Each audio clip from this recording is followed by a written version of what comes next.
maior potência? Sim, com Alexandre o Grande se tornou a maior potência da sua época. E aí ela perde essa potência pro Império Romano. Pro Império Romano, exatamente. Porque assim, se a gente parar para pensar desde a época da Grécia contra a Pérsia, houve uma coalizão assim fantástica entre os gregos. Os gregos se juntaram e literalmente expulsaram os persas. E quando a gente fala dos persas, a gente não pode esquecer que era o maior império da época.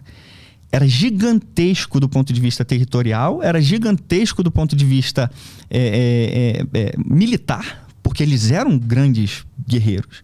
Não é essa loucura que a gente vê nos filmes, aí eu entro um pouco no meu trabalho que eu faço lá, né, no canal, especialmente no Brasão de Armas, que eles saem correndo como uns loucos, sem preparo nenhum, sem nenhum tipo de estratégia e simplesmente são trucidados ali. Não, eles são povos sofisticados ali.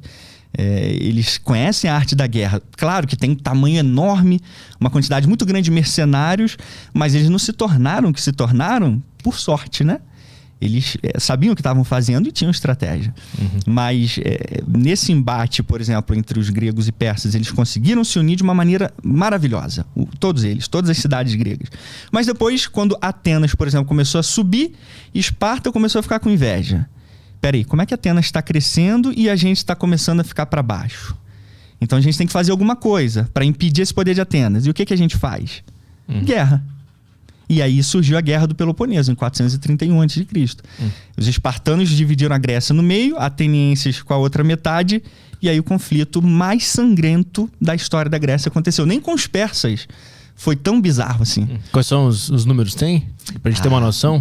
É praticamente impossível, porque foram 27 anos de guerra. Cara, então não tem como saber. Não tem como saber. O que a gente sabe é a dimensão da desgraça que aconteceu na Grécia, né? Primeiro que a Grécia ficou em frangalhos. Por quê? Não só no sentido pessoal, né, de gente, no fator humano, mas no fator territorial também. Por quê?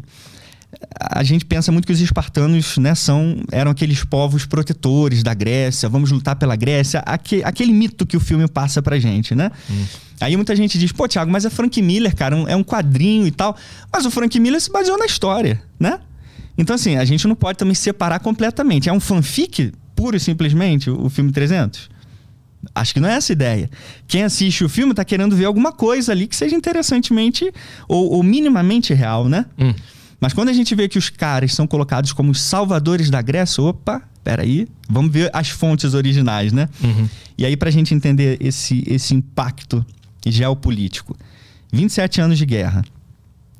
Grécia dividida, mais dividida ainda do que antes. Esparta entrega todas essas cidades que lá no início os atenienses lutaram contra os persas para proteger, lá da Turquia, né? Da região da Turquia. Fica com os persas. Então, aí já tem uma ruptura do mundo grego.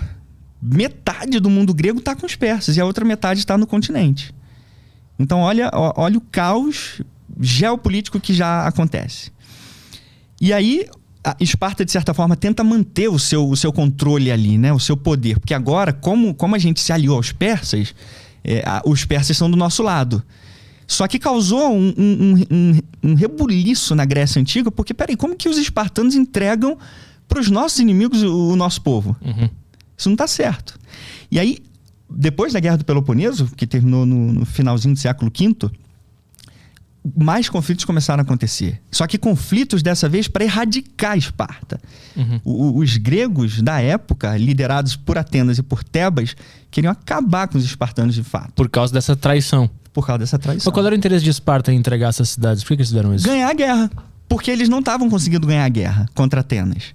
Tá, mas em algum momento eles foram amigos? Dos persas? Espartanos e gregos. Em algum momento eles foram... conviviam de boa? Sim. Por exemplo, eles tiveram alguns interesses em comum. Por exemplo, na guerra contra os persas, houve uma certa união. Houve uma liga para lutar contra os gregos, né? Beleza, isso aconteceu, mas a gente pode dizer que de maneira rápida e breve, levando em consideração todo o século de luta contra os persas. Foi basicamente 10 anos que houve uma união legal entre a Grécia. E aí que surgiu aquela ideia assim, né? Puxa, a gente pode se tornar um povo só, né? Olha como a gente é forte se a gente estiver junto. Só que quem pensava assim não era Esparta. Esparta só olhava para o umbigo dela.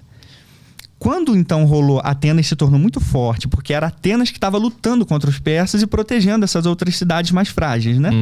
Cobrando impostos, é claro, também não é porque era boazinha não, a gente vai proteger e lutar por vocês. Se tornou um império, né?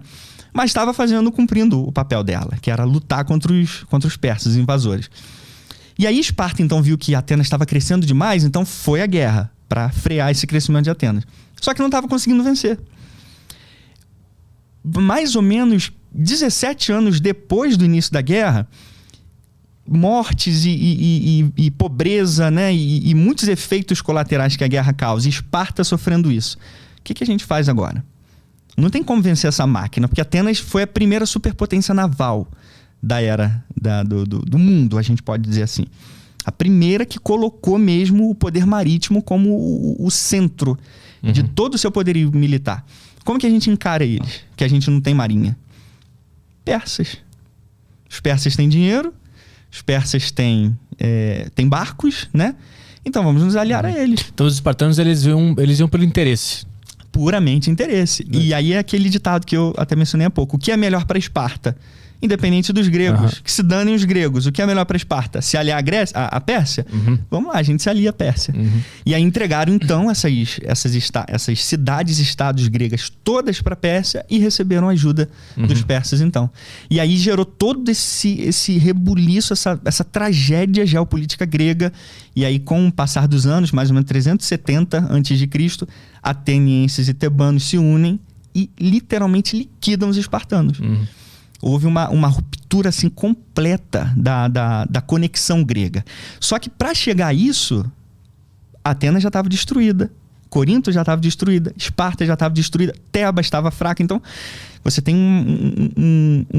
um efeito colateral muito nocivo que fez com que os romanos chegassem na Grécia. Olha aí. Tá tudo pronto já. Tudo pronto. Entendi. É só a gente dar umas espadadinhas nos caras que tá tudo sob controle. Os caras já estão destruídos. E eles ainda conseguiram, de certa forma, resistir um pouquinho na Batalha de Corinto, que foi a Batalha da Conquista de Roma na Grécia.